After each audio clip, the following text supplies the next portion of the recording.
Hey there, friends. Good evening to you. Get ready for another wet Thursday. So we are going to have showers and thunderstorms out there, but more so around lunchtime and into the afternoon. So if you don't see rain, it is going to be warm and humid and mostly cloudy, but we do have some drier days ahead.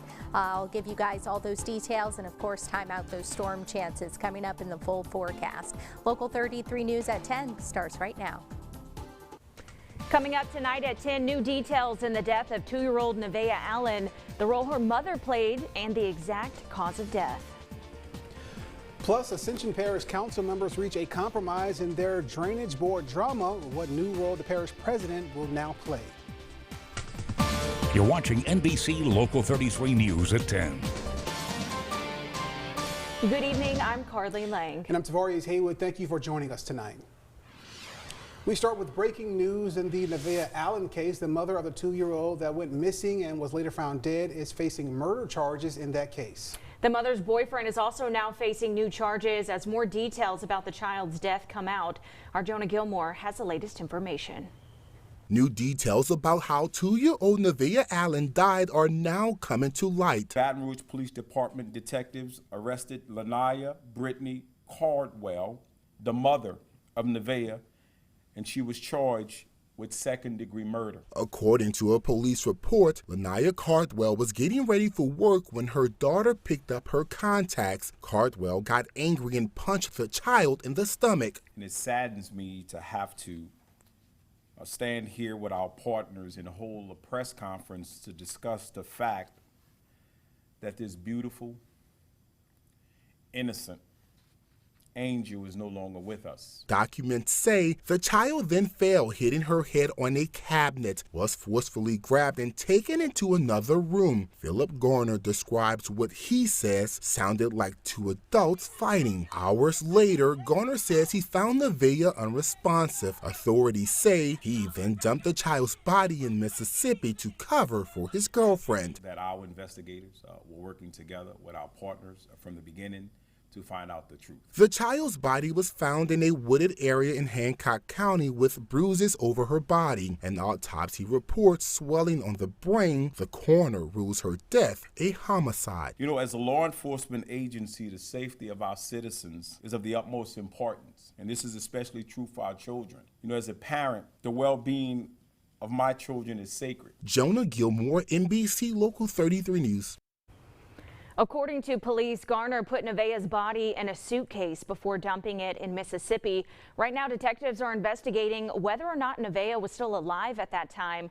The medical examiner says it is possible the 2-year-old suffocated to death. A final autopsy is expected within the next 30 days. And one of the men charged in the murder case of an elderly Baton Rouge couple has pleaded guilty. Frank Garcia is facing first-degree murder and kidnapping charges in the deaths of Dennis and Suzanne Duplanche back in 2015. Investigators found the bodies of the couple's beaten and bound bodies inside of their trunk at a gas station in Hammond. Officials say the couple's home was broken into the night before and a large amount of money was taken from the safe. This family lost a mom and a dad, and grandparents, aunts, uncles, friends. I mean, hundreds of people lost someone here. So you could never replace someone's family. I believe that it's an adequate sentence based on that. But the brutality of the case, you can't ever put a number of a sentence on actually what happened. Garcia is serving 30 years on each count, but those sentences will run concurrent. The second suspect, Ernesto Alonso, also appearing in court sometime early next week. Reaching this agreement was the first step in a new direction. The Ascension Parish Drainage Board finally reaching an agreement on how to manage drainage there in the parish. This all comes after council members sent Parish President Clint Quinmaw a termination letter as the drainage director just last week. Our Anam Siddiqui was there today as they made that final decision. Anam, lots of moving parts here. What did they finally agree on? Yeah, Carly, after months of compromise, Ascension Parish President Clint Quinmaw will continue to serve as the director of the Drainage Board. They are also looking to hire someone who will assist the board and the council on decision making.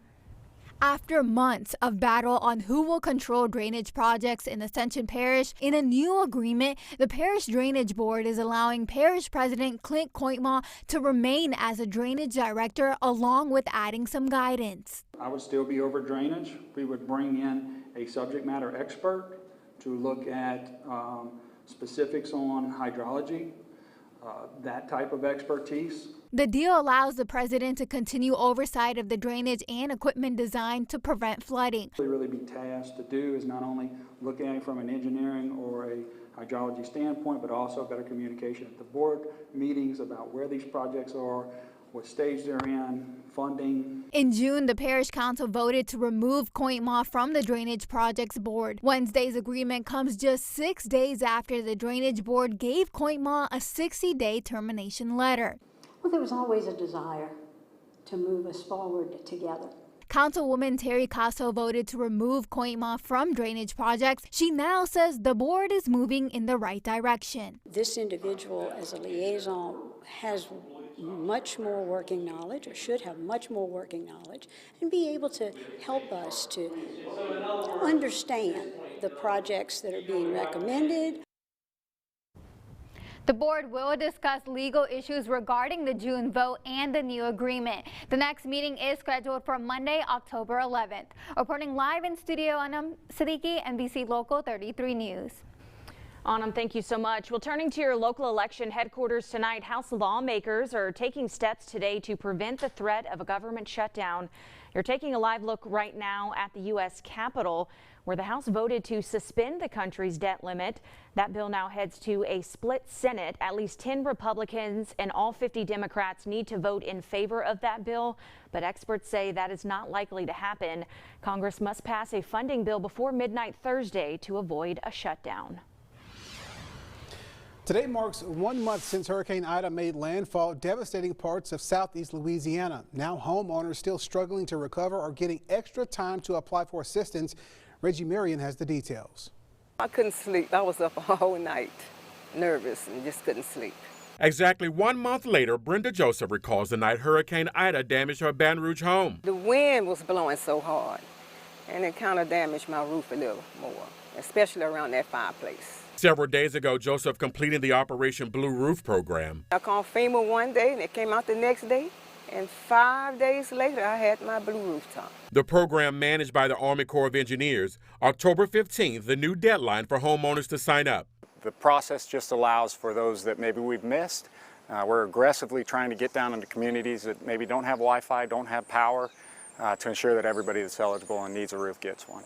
Following Hurricane Laura last year, about 1,800 people enrolled 24 hours after that storm. Following Ida. With this particular mission, within 24 hours, we had 15,000 people sign up. So just the sheer magnitude of it, bringing in additional contractors, bringing in additional staff. For Joseph and many others, the program has been a big help because she doesn't have homeowners insurance. She's hoping federal assistance will get her through with repairs. Yes, indeed. Please, if you're in need, sign up. Reggie Marion, NBC Local 33 News. At least 10,000 homeowners have completed the application process. You can call the number right there on the bottom of your screen. We also have a link posted to the application on brproud.com. More good news tonight. The DSNAP application process has also been extended. That decision coming after a high number of applications. DCFS says any resident living in approved parishes can apply during this time. Applications run at least at the scheduled. You see right there on your screen starting October 11th. Remember, only people who currently don't receive SNAP benefits can apply. In continuing coverage tonight, FEMA representatives were out in the community today helping people here in Baton Rouge who are still recovering from the storm. Homeowners rebuilding after the hurricane were able to get some advice on how to make their homes safer and stronger. Experts were answering questions about flood insurance, cleanup, and ways to reduce risk from future storms. Hazard mitigation specialist Edward Tremblay says the proper preparation can save homeowners time and money. The main thing is to get it in people's head that this keeps happening. You keep having the same problems. It's time to get that flood insurance. It's time to check your homeowner's insurance policy out. See what you're covered for. See if they have a hurricane deductible.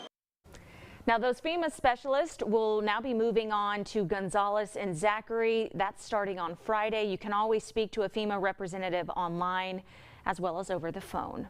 And Bayou parishes like Lafourche are still in recovery a month after Hurricane Ida, and now students in Livingston Parish are stepping up to help. Denham Springs High School is adopting South Lafourche High School, which is still out of school. Teachers are taking donations like water, toiletries, and school supplies to bring to our neighbors in need.